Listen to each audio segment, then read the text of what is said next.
Hey, Mello here. Since I just posted the final entries in my blog series, Creating Sounds of Tokyo to Future, I wanted to talk a little bit about it.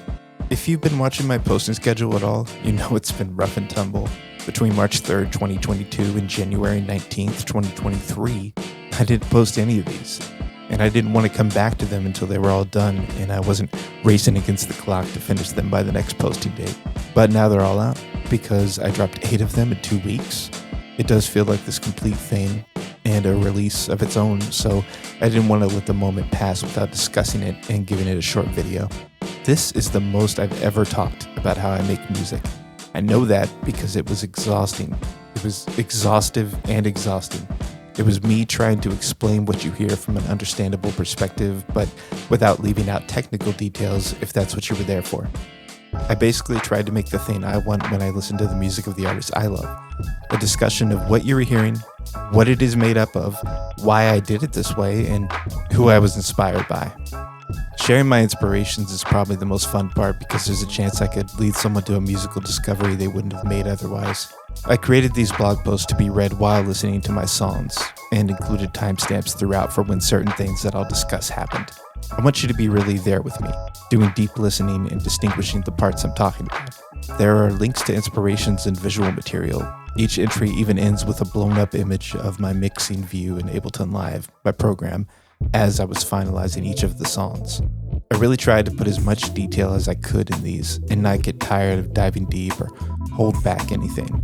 I allude to this several times in the series, but this album was a huge amount of work, taking place over almost 3 years, and it was very stressful, but I was very aware it was my most ambitious project.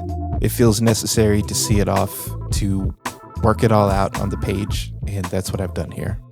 I want to end this by talking about websites, about the potential of the internet beyond 1-minute videos and character limits. This is not a Squarespace ad, but it would be such a banner if it was. Basically, I want to talk about social media versus custom website experiences.